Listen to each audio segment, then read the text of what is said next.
Kita akan membaca firman Tuhan berdasarkan Kolose pasal 2 ayat yang ke-7. Kita buka bersama-sama. Kolose pasal 2 ayat 7. Kita membacanya bersama-sama. 1, 2, 3.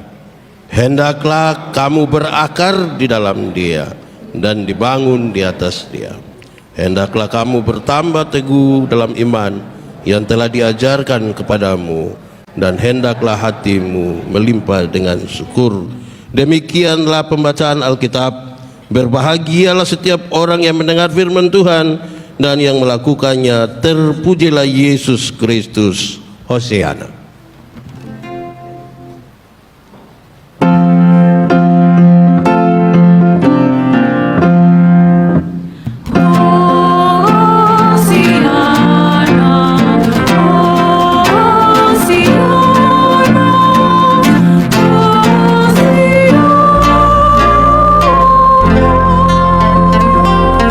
Mari silakan duduk semuanya.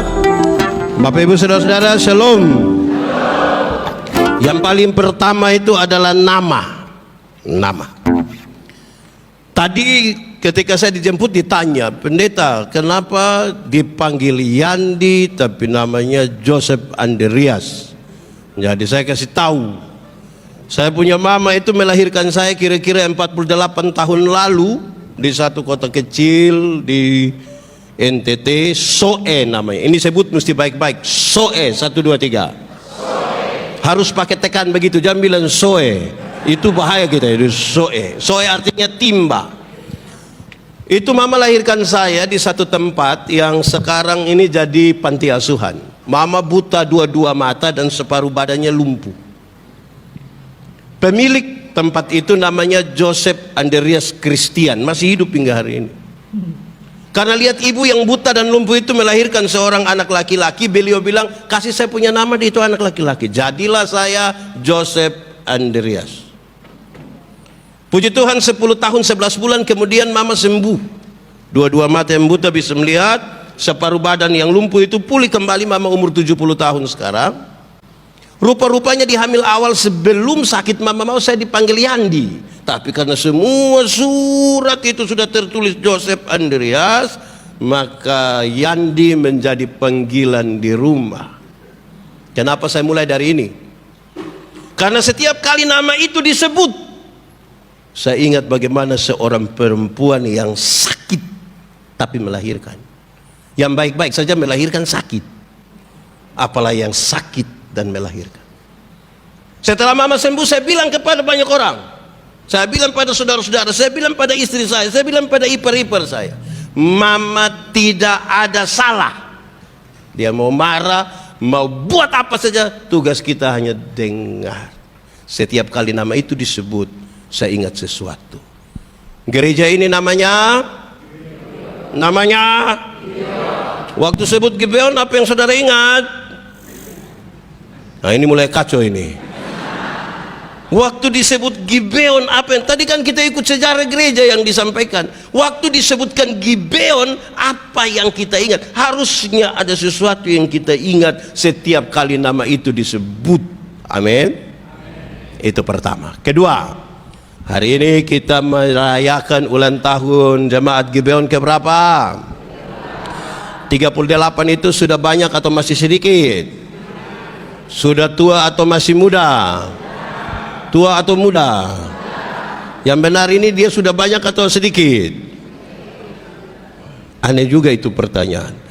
Tapi saya mau kasih tahu kita di awal, saudara-saudara, bahwa kedewasaan itu ada 3. Ada berapa? 1, dewasa biologis. Sama-sama 1, 2, 3. Dewasa biologis itu 10 tahun lalu berat badan kita hanya 37 dan sekarang 73. Itu dewasa biologis. 10 tahun lalu kita pakai celana nomor 27, tidak ada masalah karena perut rata saja. Sekarang perut macam ada 3, 1 di sini, 1 di sini, 1 di sini. Itu dewasa biologis. Siapapun bisa begitu, makan tidur, cocok, naik. Ini sebenarnya dia bicara tentang pembangunan fisik. Saya bayangkan 38 tahun lalu gereja ini Masih gereja di tempat yang belum seindah ini kan? Dan sekarang kita bergereja di tempat yang bagus, pakai AC lagi, orang tidak bisa tidur di rumah tapi bisa tidur di gereja. Tepuk tangan dulu, mantap itu. Mantap. Ada di sini yang biasa tidur di gereja? Ada juga. Tapi susah tidur di rumah. Makanya rajin-rajin datang gereja. Satu, dewasa biologis. Kedua, dewasa psikologi. Sama-sama, 1, 2, 3. Dewasa psikologi tidak tergantung umur dan berat badan. Umur 40 tahun tapi kalau tukang tersinggung, sedikit-sedikit tersinggung, sedikit-sedikit tersinggung, sedikit-sedikit tersinggung. Ada juga. Di Gibeon ada. Presbiter atau jemaat?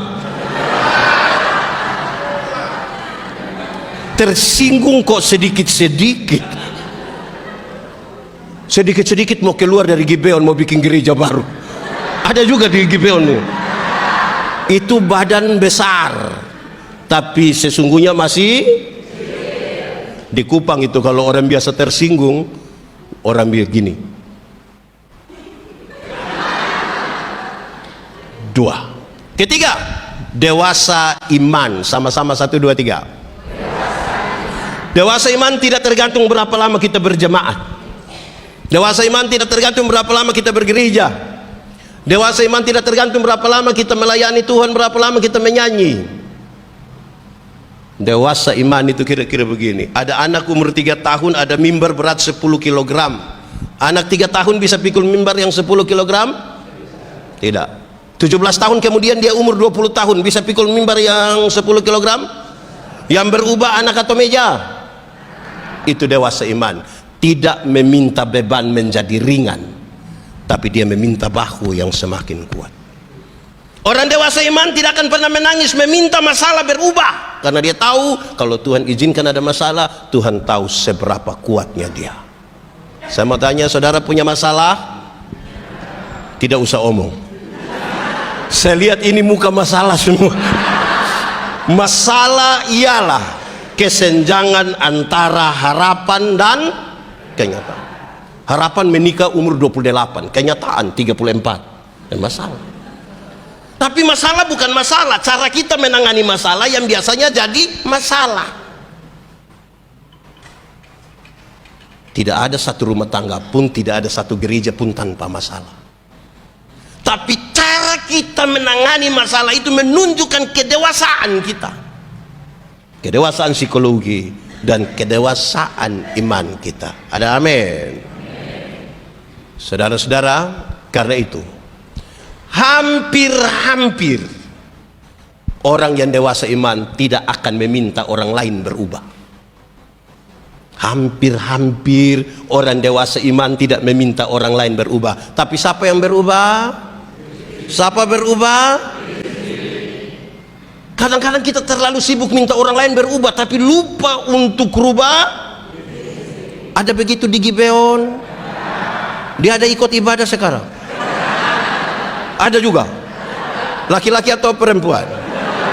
Ini mulai masalah ini kalau kita tanya itu. Orang dewasa iman, dia tidak meminta orang berubah tapi dia berubah karena kepentingannya. Kalau mau dunia ini berubah, ubahlah dirimu oleh pembaharuan budimu. Mulai dari sini keluar. Di usia 38, tema kita menarik. Berakar dalam Kristus, bertumbuh dalam iman. Sama-sama 1, 2, 3. Bertumbuh. Kasih tahu kawan di sebelah, 1, 2, 3. Bertumbuh dalam iman. Itu sekaligus menjadi alat untuk kita berefleksi. Apakah memang kita berakar dalam Kristus, bertumbuh dalam iman atau tidak? Lalu kita membaca teks ini yang dengan ringan sekali mengungkapkan kepada kita 4 bagian yang menarik. Yang pertama dia bilang berakar. Sama-sama 1, 2, 3. Tahu akar? Pertanyaan pentingnya adalah, kalau saudara pernah lihat pohon yang punya akar, yang bertumbuh, saudara-saudara pasti tahu fungsi akar itu apa.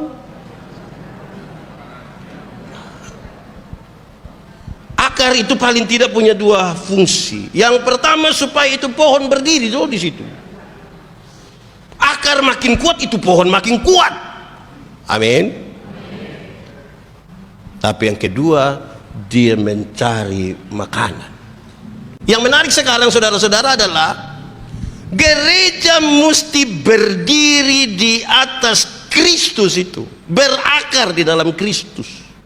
Mencari sari-sari makanan dari Kristus, supaya Kristus dikenal di dalam dunia ini. Kalau saudara dan saya dikenal dunia sebagai milik Kristus, maka Kristus mesti kelihatan di dalam hidupmu, dan setiap kali orang melihat hidupmu, mereka memuliakan Allah. Amin. Kata-kata mantap di sini. Kenapa diam? Tindakan mantap, kesetiaan mantap, kesucian mantap. Dunia kiamat sudah.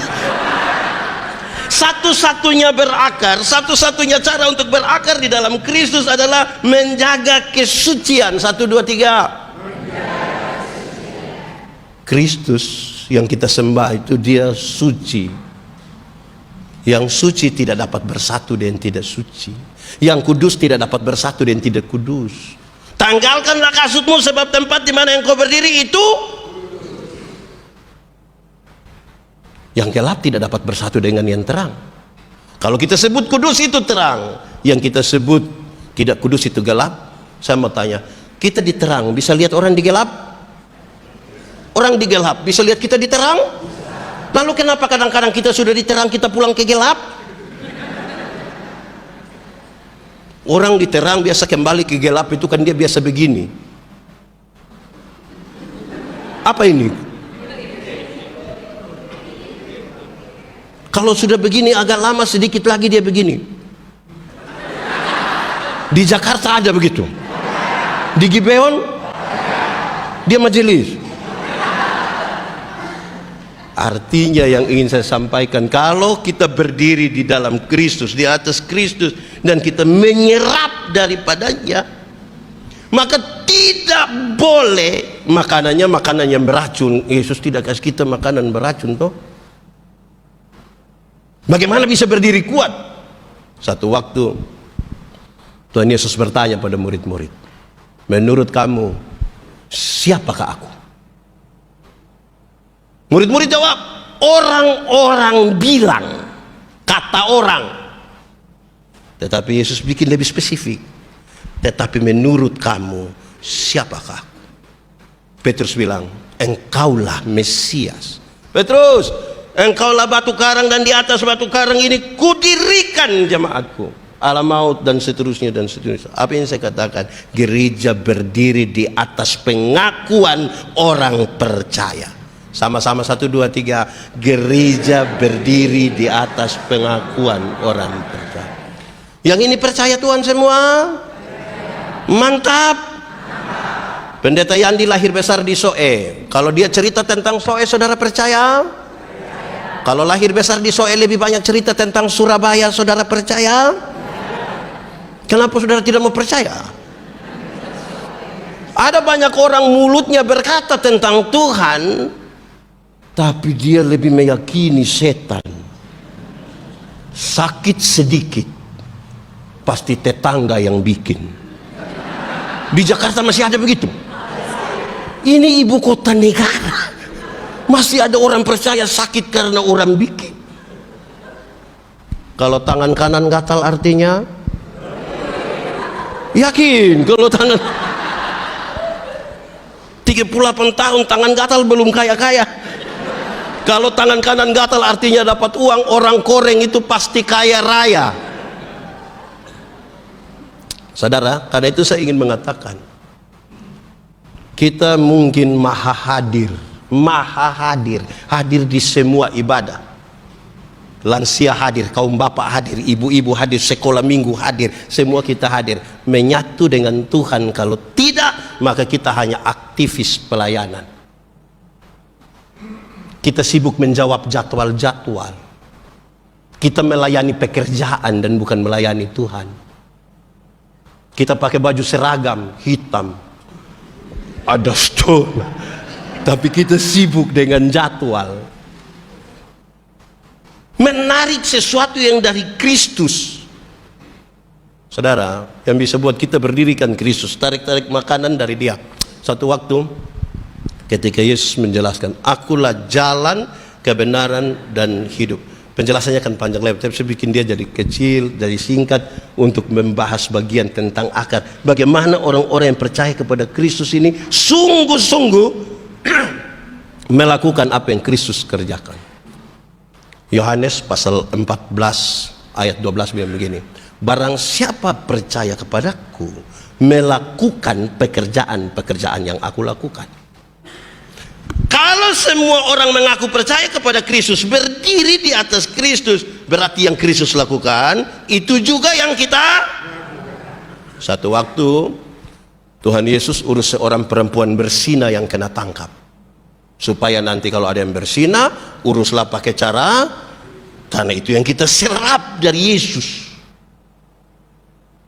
Orang-orang bawa perempuan ini di hadapan Yesus. Hukum setempat mengatakan dia harus dilempar dengan batu sampai mati. Tuhan Yesus bilang, siapa yang tidak berdosa silakan angkat batu, lempar duluan. Ada yang lempar? Yesus tanya dorang, dorang di mana? Sudah pulang. Terus Yesus ucapkan kalimat ini, engkau pergilah dan jangan berbuat dosa lagi. Kalimat engkau pergilah dan jangan berbuat dosa lagi, Tuhan Yesus tidak kompromi dengan dosa. Dosa tetap dosa. Tetapi kepada perempuan pendosa ini Tuhan Yesus beri kesempatan baru, bahwa masa lalu tidak bisa dirubah, tapi masa depan bisa dirancang di dalam nama Tuhan. Sekarang kalau penjelasannya begitu, pertanyaannya gampang. Suami-suami, satu saat ketahuan istri berselingkuh dengan teman kantor, bisa urus pakai cara Yesus? Bisa? Mama, pergilah dan jangan berbuat dosa. Bisa? Kan yang kita serap dari Yesus itu. Saya yakin yang macam saya ini agak susah. Ada yang bilang, pergilah dan jangan pulang lagi. Saya mau tanya istri-istri, ibu-ibu, satu saat ketahuan suami berselingkuh dengan teman kantor, bisa urus pakai cara Yesus? Bilang kepada suami, papa, pergilah dan jangan berbuat. Pasti beliau bilang, puji Tuhan. Sebagai pendeta kami urus banyak soal begitu. Ada yang ketika ketahuan begitu, ibu ini berdiri di pintu, baru dia bilang dia punya suami pakai bahasa Kupang. Papa kira papa sendiri bisa? Jangan lihat umur 40 tahun begini tapi berapa kecewa papa. Wah, ini kalau cara urus begini tidak bisa. Ada satu waktu Tuhan Yesus urus sebuah dilema pajak. Dari sebuah pertanyaan yang ringan saja, tapi dengan resiko berat. Bolehkah bayar pajak kepada kaisar atau tidak? Kalau Yesus bilang boleh, maka ribuan orang pengikut Yesus akan meninggalkan Yesus karena pajak terlalu berat. Tapi kalau Tuhan Yesus bilang tidak boleh bayar pajak kepada kaisar, maka dia akan dianggap memprovokasi masyarakat untuk lawan pemerintah. Pasti dia ditangkap. Lalu Tuhan Yesus bilang, tunjukkanlah padaku koin untuk pembayaran pajak itu. Tuhan Yesus tanya, gambaran tulisan siapa ini? Kaisar. Berikanlah kepada kaisar apa yang wajib kamu berikan pada kaisar, tapi berikan pada Tuhan apa yang wajib kamu berikan pada Tuhan. Ini bukan soal perbuluhan, ini bukan soal uang. Gambar dan tulisan siapa ini? Kaisar. Berikanlah kepadanya. Tapi Alkitab mengatakan kamu adalah gambar dan tulisan Allah. Berikan uangmu pada kaisar, tapi berikanlah dirimu kepada Tuhan dan bukan uangmu. Supaya jangan ada orang yang, Pak Pendeta, saya memang tidak ke gereja tapi saya punya persembahan, pergi terus. Tiap minggu hadir. Bukan uang. Diri. Satu waktu Tuhan Yesus urus orang bertengkar rampas jabatan. Supaya nanti di paduan suara ada yang rampas jabatan, urus pakai cara Yesus. Murid-murid sementara bertengkar siapa terbesar di antara mereka. Tuhan Yesus bawa satu anak kecil taruh di antara mereka. Barang siapa ingin menjadi yang terbesar di antaramu, hendaklah ia menjadi yang terkecil. Selesai. Serapan ini amankah di Gibeon? Belajar dari Yesus, belajar dari Yesus, belajar dari Yesus. Tiap-tiap hari sampai 38 tahun. Belajar dari Yesus. Tidak akan pernah selesai. Tidak akan ada satu orang pun selesai dengan Tuhan, kan tiap-tiap hari dia bergumul dengan itu. Saudara, hal-hal ini serius. Karena kita mau menyerap sesuatu dari Yesus supaya bertumbuh. Mari kita lihat lebih jauh sedikit. Kata yang kedua adalah bertumbuh. Sama-sama 1, 2, 3. Saudara, kalau lihat ada pohon mangga, belum pernah ada orang paksa pohon mangga untuk bertumbuh. Pohon mangga itu akan bertumbuh begitu saja. Tugas kita adalah membersihkan di sekitarnya supaya dia bertumbuh dengan baik. Yang kemudian harapannya adalah kalau dia bertumbuh dengan baik, pasti dia apa? Berbuah. Kekristenan ini ada 3 tingkatan. Tingkatan pertama, beragama tapi tidak beriman. Sama-sama 1, 2, 3. Untuk baptis dia subaptis. Ada yang sudah 3 kali malah.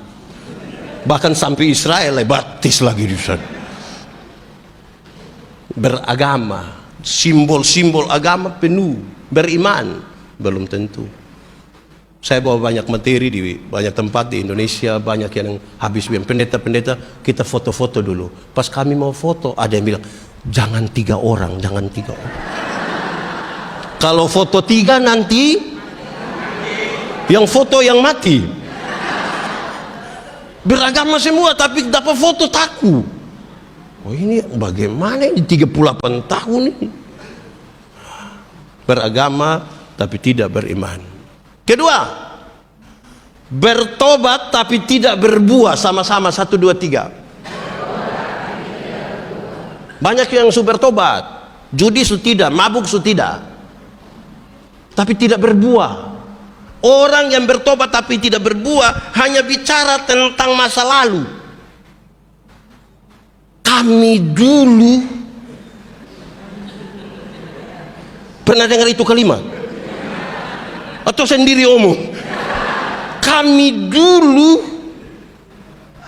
Kalau ada ruang kesaksian di satu ibadah, dia bilang waktu tahun 1970, pindah lagi dia ulang waktu tahun 1970, pindah lagi dia ulang waktu tahun 1970. Satu waktu dia baru bangun di sini, orang korek di belakangnya 1970.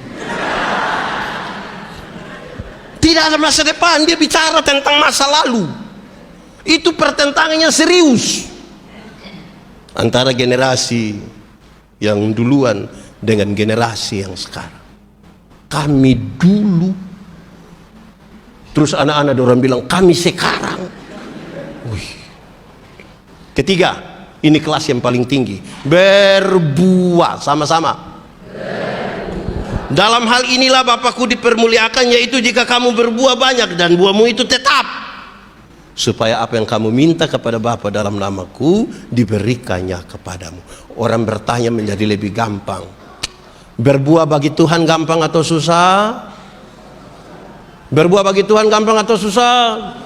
Susah atau gampang? Gampang atau susah? Yang bilang gampang-gampang susah ada? Itu tidak ada jawaban.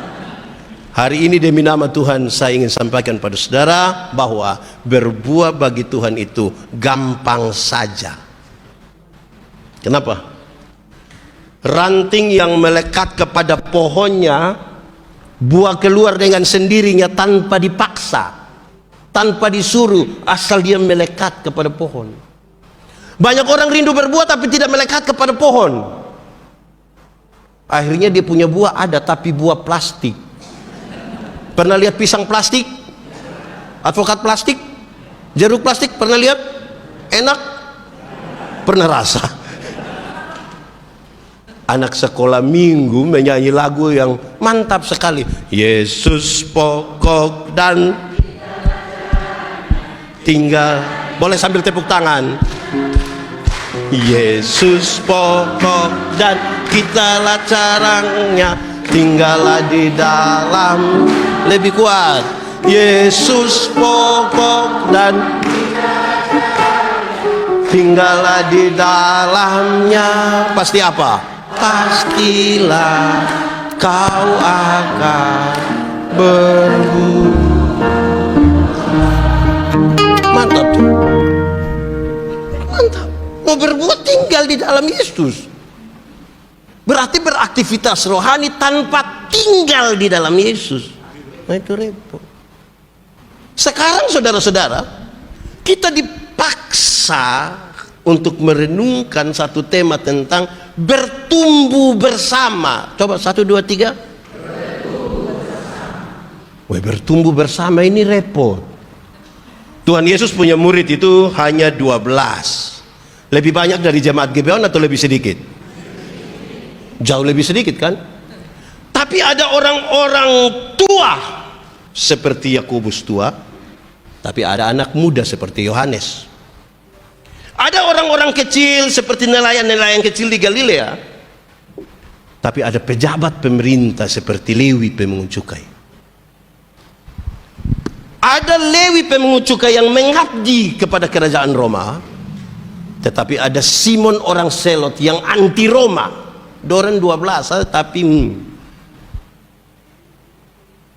kita 1000 lebih bisa bertumbuh bersama tanpa tersinggung. Wih, ngeri itu. Ngeri itu. Kita diminta bertumbuh bersama ini, beda-beda ini.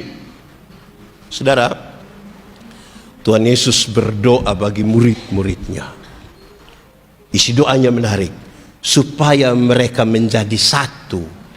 Bukan supaya mereka menjadi seragam, tapi supaya mereka menjadi, bukan menjadi.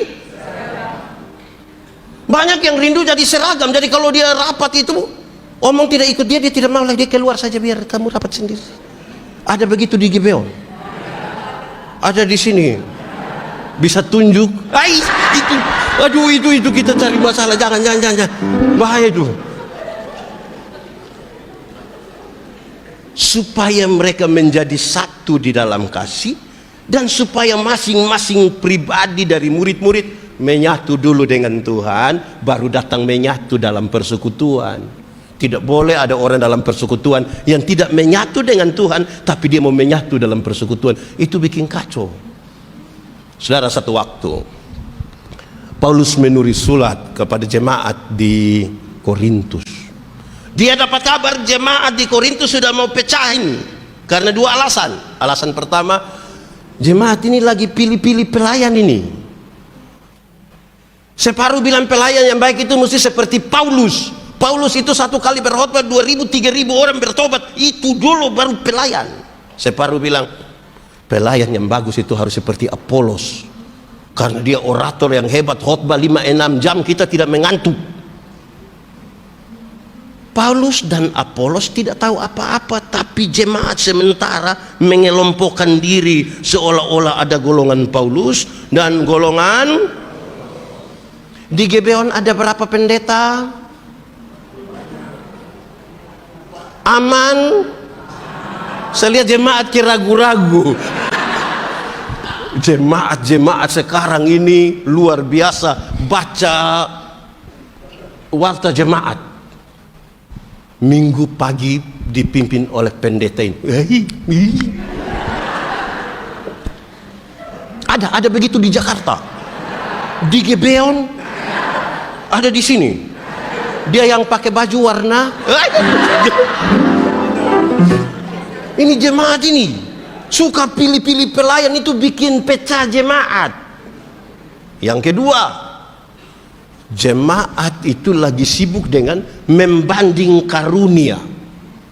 Paulus mendefinisikan ada 2 kelompok karunia. Ada karunia motivasi, ada karunia manifestasi.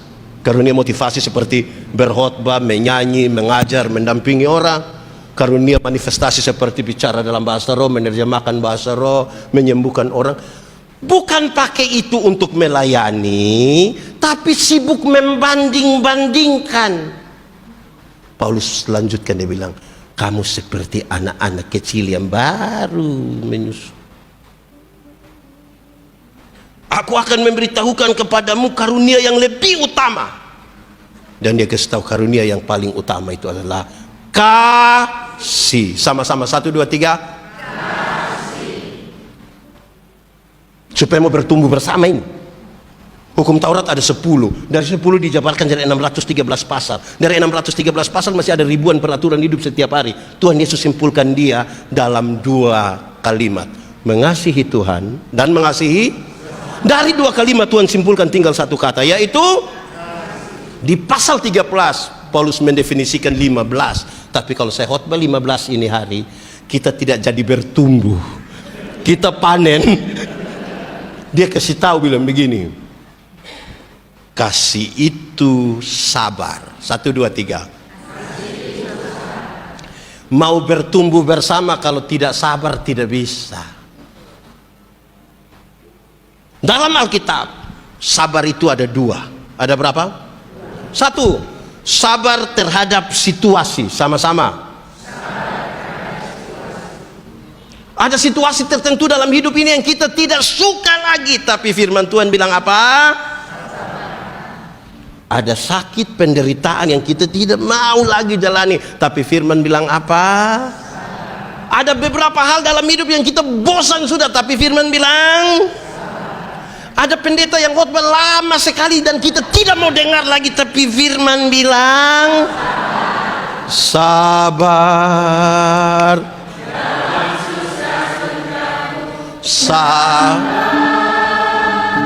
Tuhan ada sertamu. Sabar, sabar, berikuat. Jemaat di Gibeon ini sabar-sabar semua. Wih, luar biasa. Tepuk tangan dulu buat ini jemaat. Tapi yang kedua, sabar terhadap orang. Sama-sama, 1, 2, 3. Ada orang-orang tertentu dalam jemaat ini yang terlalu menjengkelkan, tapi firman bilang ada tetangga-tetangga yang dekat kita rumah itu terlalu menjengkel, tapi firman bilang ada pendeta-pendeta itu terlalu menjengkel, tapi firman bilang ada majelis jemaat itu terlalu tapi firman bilang ada anggota paduan suara itu yang terlalu tapi firman bilang ada suami-suami yang terlalu tapi firman bilang ada juga istri-istri yang terlalu ada kok tidak? Siapa punya istri juga? Ya, saudara lihat, mau bertumbuh bersama tanpa kesabaran tidak bisa. Tidak bisa, kita butuh sabar. Kesatuan dengan Tuhan tadi, menyerap yang dari Tuhan tadi, roh yang menyatukan kita dengan Tuhan tadi, yang menolong kita bisa dalam sabar itu kita berproses. Dulu itu sama dengan itu hari. Dulu di dunia ini ada satu binatang, dia punya nama ayam. Sekarang juga ada toh. Ayam dulu itu hanya dibedakan atas ayam jantan dan ayam betina. Tapi tiba-tiba muncul ayam potong. Akhirnya ayam yang tadinya hanya ayam sekarang menjadi ayam kampung, karena sudah ada ayam potong. Akhirnya kita pusing, apakah ini ayam kampung yang dipotong atau ayam potong yang di kampung? Kita pusing lah. Tapi kita bisa bedakan. Ada yang pelihara ayam kampung di rumah, ada 2 ekor ada, yang 5 ekor ada, lebih dari 5 ada. Satu dulu, ayam kampung itu kita pelihara lama. 6 bulan, masih kecil. Tapi dia punya daging enak atau tidak? Kalau betina bertelur atau tidak? Kalau dijual mahal atau tidak? Karena ini ayam mengerti proses. Beda dengan ayam kampung kan, ayam potong toh. Ayam potong itu baru pelihara 1 bulan, itu dia punya mata sudah besar begini. Itu kalau lihat pakai kaca pembesar, kalau lihat langsung juga begini. Tapi ini ayam tidak bertahan, tidak bertahan. Baru dapat gas motor sedikit, besok mati. Besok mati, tidak bisa bertahan. Banyak jemaat tidak mampu bertahan. Wih, pendeta yang berani khotbah begini, habis dia tersinggung. Tanya bilang, coba cek pendeta mana yang kasih tahu ini. Sudah tidak usah lah, bertahan sedikit sampai kesudahan toh. Ini bertahan semua. Nah, lihat, kita mau bertumbuh bersama. Bertumbuh bersama ini kan beda-beda. Contoh saja, hari raya, hari ulang tahun gereja. Kadang-kadang bukan hal inti yang kita pertengkarkan, hal-hal yang sepele. Seragam atau tidak. Terus setelah seragam, oke, semua seragam. Pusing lagi di warna apa? Warna sudah beres, pusing. Polos atau pakai motif. Sudah sepakat motif, mau yang begini atau begini. Pusing kita di hal-hal itu. Dan itu membuat sejumlah orang tersinggung. Di Gibeon ada. Bayangkan, ini mau bertumbuh bersama ini. Bertumbuh bersama. Saudara, saya pimpin satu acara. Ada ribuan orang hadir. Menjelang khotbah ada ruang kesaksian. Ada ibu-ibu bangun kasih kesaksian menarik. Dia bilang begini, satu waktu antara tidur atau tidak tidur, malaikat bawa dia ke surga. Menurut dia surga itu bagus. Saya pikir-pikir memang bagus. Dia jalan-jalan di sekitar surga begini. Terus ada satu ruangan yang bagus, dia coba lihat ke dalam. Ternyata di dalam itu penuh dengan mulut-mulut. Jadi dia tanya malaikat, kenapa di dalam itu ruangan penuh dengan mulut-mulut? Terus dia bilang begini, malaikat jawab, oh, itu mulutnya pendeta-pendeta. Kenapa mulut pendeta? Pendeta-pendeta itu khotbah bagus jadi mulut masuk surga, kaki tangan ada di neraka. Boy, saya tersinggung itu. Saya. Pas bagian mau khotbah saya bilang, ibu, kita dua selesaikan yang tadi. Kita selesaikan dulu. Saya bilang, ibu tahu pisau. Ibu yang tahu. Coba ibu ambil pisau, ibu potong, ibu punya jari kelingking, sudah luka, berdarah, coba ibu bilang itu jari, bilang, kau rasa? Bisa? Dia bilang tidak bisa. Nah itu Alkitab juga bilang begitu. Gereja itu, Yesus kepala gereja dan kita adalah anggota-anggota dari satu tubuh yang disebut sebagai tubuh Kristus. Mata, karena dia mata, dia tidak lebih penting dari telinga. Kaki tidak lebih penting dari tangan.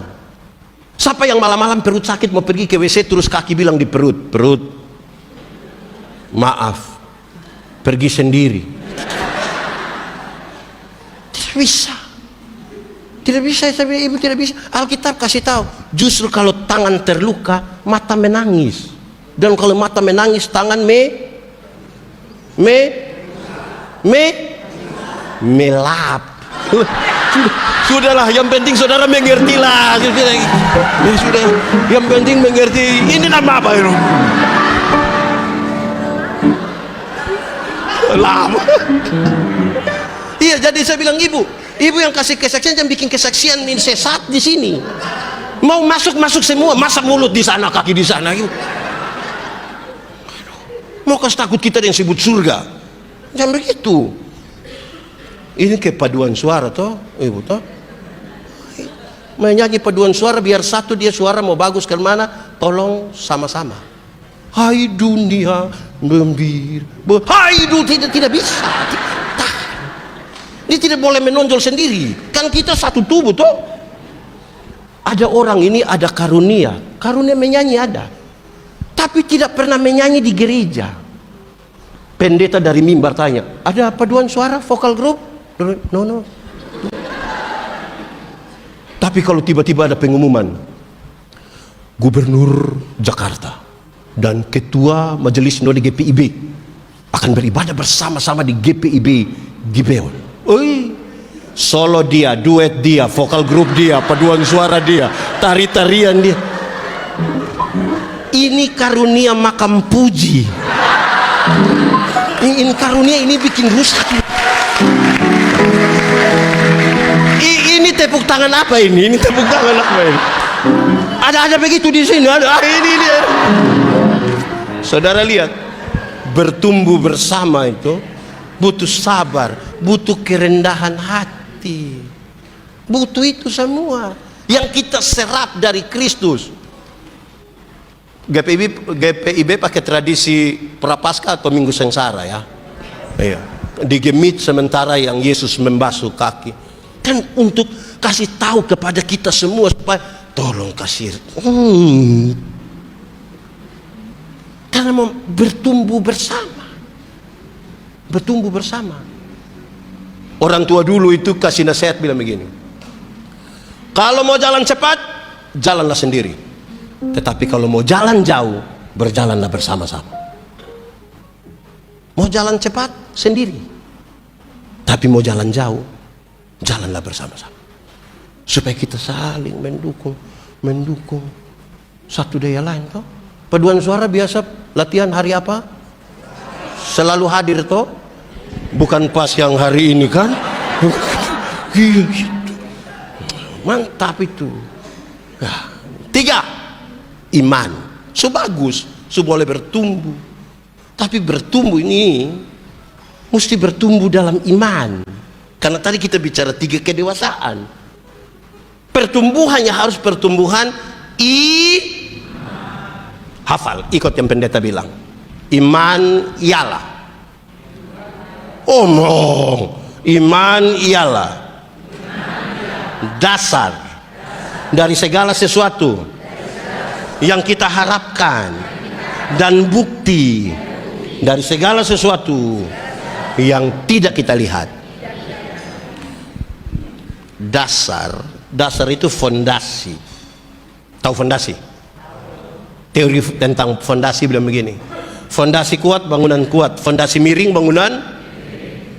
Dia fondasi dari apa? Dari harapan. Harapan itu apa? Idealisme masa depan. Cita-cita, visi. Saudara mau jadi gubernur Jakarta periode 2080, silahkan. Itu cita-cita. Saudara mau jadi orang terkaya se-Indonesia, silahkan, itu cita-cita. Yang ibu-ibu, yang nona-nona mau jadi wanita tercantik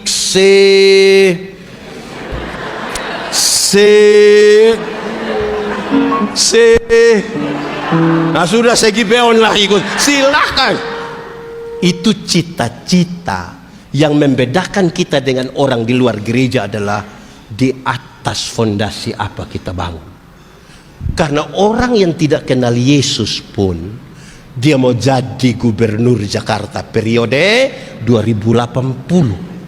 Dia juga ingin menjadi orang terkaya dan kalau dia perempuan dia juga ingin menjadi wanita tercantik dasar. Bukti dari yang dilihat atau tidak dilihat.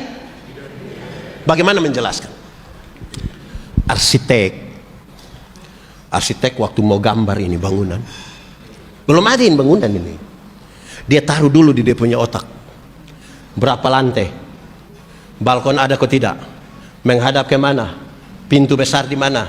Jendela di mana? Tangga di mana? Ada berapa ruangan di sini? Dia taruh di otak. Kelihatan atau tidak kelihatan? Dari yang tidak kelihatan, dia coba gambarkan di satu kertas. Mulai kelihatan. Dari mulai yang kelihatan itu, orang mulai membangun ini gedung. Setelah gedung sudah bagus-bagus begini, kan banyak orang datang foto-foto di depan toh. Pertanyaannya, yang foto-foto di depan itu dia tahu titik-titik terkuat dari ini gedung gereja? Siapa yang tahu? Yang menggambar dan yang mengerjakan. Dan Alkitab dengan ringan mengatakan, dan kamu adalah gambar dan tulisan Allah. Dia yang paling tahu titik-titik terkuat dan titik-titik paling lemah dalam hidup kita. Bagaimana kita mau membangun hidup ke masa depan, mengabaikan Dia yang paling tahu titik-titik terkuat dalam hidup kita.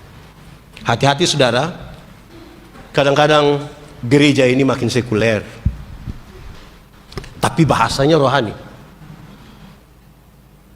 Gereja makin sekuler dengan bahasa yang rohani. Jangan sampai gereja sudah tidak lagi bisa mengandalkan Yesus sebagai yang paling kuat dan paling tahu kita punya hidup. GPB sudah habis pemilihan presbiter? Oke, mantap. Saya keliling banyak gereja. Di gereja kami juga ada pemilihan penatua, diaken. Yang menarik itu, kalau kami sebut rayon, di sini sebut apa? Sektor. Di rayon itu yang menarik ini jemaat orang ini. Dorang bilang begini, pilih dia. Kenapa? Dia yang ada mobil. Supaya nanti kalau ada acara tinggal pakai dia punya. Jangan-jangan di GPIB juga begitu. Ada juga. Akhirnya dia punya mobil datang gereja, dia punya orang tidak datang. Terus yang terpilih datang menghadap pendeta. Pak Pendeta, sebenarnya saya tidak mau, tapi jemaat sudah mau. Sebenarnya siapa yang mau melayani? Dia tidak mau, tapi jemaat bilang, Bapak seumur hidup. Saudara lihat, menggantungkan kita ini, menggantungkan harap ini disapa sebenarnya sekarang ini. Jadi jangan sampai bahasa kita bahasa rohani, tapi kita tidak sementara beriman kepada Kristus. Kita tidak lagi beriman pada Yesus Kristus, tapi kita rohani sekali. Simbol-simbol mantap kita semua. Orang beriman dan tidak beriman itu contoh gampang. Ada mobil jalan dari sini ke Bandung, celaka. Tinggal 2 orang yang hidup. Satu orang beriman, satu tidak beriman. Yang beriman akan bilang, untung Tuhan saya selamat. Untung. Yang tidak beriman bilang, untung tadi saya lompat cepat-cepat. Di satu peristiwa yang sama. Yang beriman bilang, untung. Yang tidak beriman mengatakan, untung. Di Gibeon ini untung Tuhan atau untung saya? Untung Tuhan atau untung saya? Satu waktu Yesus bilang, barang siapa mau mengikut aku, mesti menyangkal dirinya, memikul salibnya, mengikut aku. Saya tidak bicara 2, saya bicara yang pertama. Menyangkal diri. Menyangkal diri artinya bukan saya, tapi bukan saya, tapi terus orang tanya, siapa yang bangun itu gedung ibadah dari Gibeon itu? Yang beriman bilang, bukan saya, tapi padahal ketua panitia yang pusing jalan ke mana-mana. Ada amplop persembahan yang lain kasih dengan bilang, tidak selesai juga ini pembangunan. Tapi waktu ditanya, siapa yang bangun? Bukan saya. Tapi ada yang kita tanya, siapa yang bangun itu gereja? Bukan saya, coba kamu cek saja. Wih, kalau dia sudah mulai masuk di situ, ada pernah dengar itu kalimat? Ya kadang-kadang kita itu bisa geser Tuhan. Saya baru saja minggu lalu mutasi dari jemaat Agape pindah ke kantor Sinode Gemit. Saya suka ingat setiap kali mutasi itu, jemaat-jemaat ini mantap. Saya kira di GPB mungkin tidak begitu ya, tapi kami mengalami. Saudara, kalau jemaat itu orang suka satu pendeta, orang akan menghadap ke majelis sinode. Sinode, jangan kasih pindah dulu kami punya pendeta, jangan. Kenapa? Kami sementara membangun. Terus sinode bilang, dia kepala tukang. Jadi kalau dia pindah pembangunan tidak. Itu kalau suka. Aduh, kalau orang tidak suka ini pendeta, aduh. Ambil. Ada juga. Aduh. Nah, sekarang kita mesti rubah. Kan ini semua bertumbuh bersama tapi dalam iman. Iman. Sama-sama 1, 2, 3. Iman. Gereja mesti menyatakan di tengah-tengah dunia ini bahwa kita beriman kepada Tuhan. Terakhir, selamat toh. Sabar. Oh sudah. Mengucap syukur. 1, 2, 3. Cara terbaik menikmati hidup adalah bersyukur. Orang yang tidak tahu bersyukur itu tidak akan menikmati hidup. Dia tahu menjadi kaya, tapi tidak tahu menjadi bahagia. Dia tahu mengumpulkan uang yang banyak, tapi tidak tahu cara menikmati. Di kampung saya bilang, kumpul uang banyak-banyak, tapi tidak pernah jalan-jalan ke Surabaya. Nanti satu saat di Surabaya baru dia telepon, pendeta, yuk saya di Surabaya. Enak kok pesir-pesir, tidak pendeta. Lalu saya di rumah sakit Dr. Sutomo, pendeta dapat rujukan. Bersyukur sama-sama 1, 2, 3. Kasih tau kawan di sebelah 1, 2, 3. Orang yang tidak tahu bersyukur itu tiap hari hanya mengeluh. 1, 2, 3. Coba bayangkan satu muka yang penuh keluhan. Coba saudara bayangkan. Banyak yang datang itu dia, pendeta, hidup ini terlalu susah. Engkau mati sudah kalau memang sudah terlalu susah. Bersyukur. Bersyukur. Bersyukur ialah waktu di mana seluruh pikiran, perasaan, dan hidup hanya tertuju pada Tuhan. Itu namanya bersyukur. Waktu di mana seluruh pikiran, perasaan, hidup hanya tertuju pada. Ada orang bikin ibadah syukur, tapi pikiran perasaan tidak tertuju pada Tuhan. Ada yang dia pikir lain. Contoh, saya contoh ambil jauh ini, kan saya harus hati-hati omong ini barang. Kita semua ini akan mati dengan kesan. Pendeta Yandi kalau mati, kasihan itu pendeta kepala botak sudah meninggal itu. Ada orang yang rapi sekali meninggal, kita bilang itu orang tuh terlalu rapi, dia sudah meninggal. Kalau ada orang yang cerewet sekali, kita bilang itu orang terlalu cerewet, dia sudah meninggal. Kalau ada orang yang disiplin sekali, orang akan ingat itu orang itu terlalu disiplin. Nah, kalau yang mati itu biasa bungkus makanan. Itu kira-kira orang bilang apa? Pendeta tanya, siapa? Dia bilang, itu pendeta. Yang mana? Kita omong pasti pendeta tahu. Yang mana? Itu yang biasa babungkus. Ibadah syukur tapi pikiran perasaan tidak kepada Tuhan, tapi pada. Ada juga. Ya, bersyukur itu waktu di mana pikiran perasaan itu hanya tertuju pada Tuhan. Akhirnya karena waktu itu pikiran perasaan hidup hanya tertuju pada Tuhan, maka dia bisa bersyukur waktu sehat, bisa bersyukur waktu sukses, waktu menang, waktu mengucap syukurlah dalam segala. Karena pikiran perasaan semua tertuju pada Tuhan. Hati manusia lebih luas dari isi dunia. Artinya, ini isi dunia, isi di hati manusia pun masih kurang. Karena manusia selalu ada rasa tidak puas.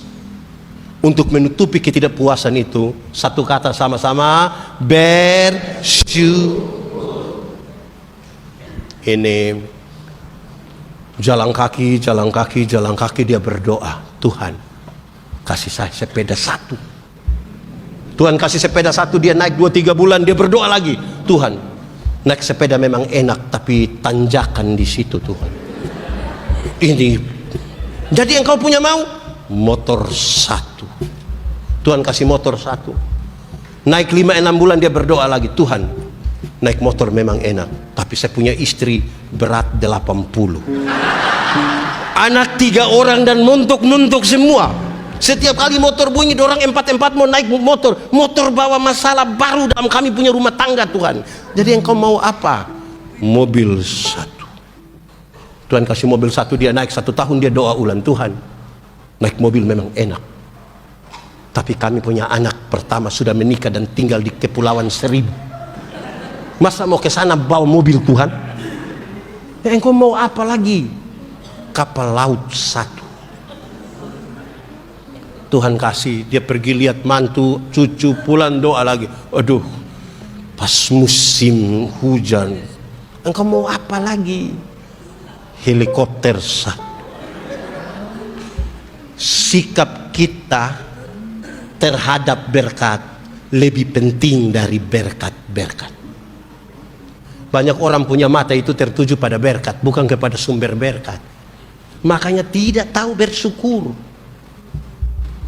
Dulu masih honor, gaji hanya sekian-sekian, itu pun dibayar 3 bulan sekali, masih tahu bersyukur. Habis bulan masih ada 1.000. Sekarang sudah angkat, dapat jabatan, gaji pokok, tambah tunjangan ini itu. Habis bulan bendaharanya bawa kertas putih datang bilang sudah potong semua. Sikap kita lebih penting dari itu berkat-berkat. Saya ada acara di Gorontalo, saya pergi, ada anak kecil ikut jemput. Waktu makan saya bilang, adek, nggak sekolah hari ini, saya izin pendeta. Kenapa izin? Izin mau jemput pendeta. Terima kasih sayang, terima kasih. Sayang besar mau jadi apa? Mau jadi pendeta. Wah, mantap. Tapi om pendeta kasih ingat, adek, kalau adek mau kaya jangan jadi pendeta. Keputusan menjadi pendeta itu keputusan menjadi orang biasa-biasa saja. Kenapa? Pendeta-pendeta itu hidup oleh Tuhan melalui persembahan jemaat. Ada tahu? Yang persembahan jemaat dalam rupa uang itu uang yang gambar proklamator, itu jarang ke gereja. Yang paling banyak masuk gereja itu yang Patimura, pahlawan. Tapi kami hidup hingga hari ini. Kenapa Patimura pegang pedang begini? Karena ada yang ramah-ramah sampai hampir patah itu Patimura punya pedang. Tapi kami hidup hingga, saya tidak khotbah supaya saudara kasih persembahan, saya tidak. Persembahan itu persembahan diri, bukan persembahan uang. Ada satu orang dia kasih persembahan ini. Saya bilang, Bapak kenapa bikin tangan begitu? Yang pendeta, kalau tangan kanan memberi, tangan kiri tidak boleh tahu. Saya bilang, iya, tapi saya tahu. Dia yang pendeta tahu apa? 1.000. 100 itu susah begini. Sudah begini sengaja batuk lagi. Hei, jangan takut dengan pemeliharaan Tuhan dalam hidupmu. Kenapa pendeta ngomong ini? Di banyak gereja itu bukan pikir program duluan, pikir uang duluan. Bikin kegiatan, uang di mana? Bikin uang di mana? Sudah uang jadi apa sudah di gereja? Di sini juga. Saudara, kalau saya tidak bilang bahwa uang tidak, saya ingat pendeta Yandi tidak lagi bilang bahwa uang tidak penting. Saya lagi bicara bahwa kita punya diri ini lebih penting dari segalanya. Dan hanya itu yang bisa kita persembahkan kepada Tuhan sebagai tanda syukur. Waktu di mana seluruh pikiran, perasaan dan hidup hanya tertuju pada Tuhan. Ini tiap hari makan ganti sayur, ganti ikan, masih mengeluh. Tiap hari ini. Saya tutup ini khotbah. Dulu sama dengan Nabi Elia itu, hujan tidak turun lebih dari 3 tahun. Tuhan bilang, Elia, pergilah ke sungai Kerit. Aku akan memerintahkan burung apa? Gagak untuk memberi makan. Kenapa Tuhan tidak kasih burung elang? Tuhan kalau kasih burung elang, maka itu elang bisa bawa kasih Elia ayam 1 ekor. Tuhan kasih burung gagak. Paruh burung gagak tidak bisa membawa barang yang besar. Karena itu roti yang dibawa kepada Elia itu roti tipis. Saya mau tanya, saudara pernah makan roti tipis? Oh, perjamuan. Kalau saudara masih makan rahang tuna, sama-sama 1, 2, 3 bersyukur. Karena Nabi Tuhan yang luar biasa itu makan roti tipis. Paruh gagak yang seperti itu tidak bisa menghancurkan daging yang masih segar. Dia hanya akan bisa menghancurkan daging yang hampir busuk. Karena itu gagak sering disebut burung pemakan bangkai. Jadi daging yang dibawa kepada hamba Tuhan yang luar biasa itu daging yang hampir busuk. Saya tanya, pernah makan daging yang hampir busuk? Kalau belum pernah, bersyukur. Ada makan sushi tiap hari, tapi sudah makan begitu, terus Tuhan bilang, pergilah ke Safat. Jarak dari Kerit ke Safat itu kira-kira 100 mil. Berarti kurang lebih 160 km. Itu dari Jakarta ke Bandung, jalan kaki. Pernah jalan kaki Jakarta Bandung pergi pulang? Ada naik oto, mobil ya? Meti kan? Mengeluh. Nabi Tuhan itu jalan kaki. Mau ketemu siapa di sana? Janda. Coba janda muda dan kaya baik. Itu jangankan Elia. Saya juga mau. Ini sudah miskin lagi, tua. Wih, perjuangan apa itu? Tapi dia pergi. Sampai sana itu janda tinggal punya minyak sedikit dan sedikit tepung. Dia bilang apa? Ibu, kasih itu tepung dan minyak. Tuhan, kalau saya kasih Tuhan, segera setelah ini saya mati. Elia bilang, ibu, saya mau kasih tahu ibu. Kalau ibu kasih saya mau kasih tahu. Saya tidak peduli dengan ibu punya masalah. Tapi saya mau kasih tahu.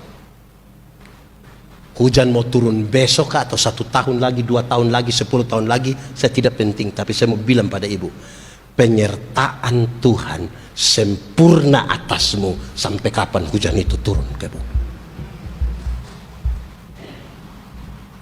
Bersyukur tiap hari hanya mengeluh.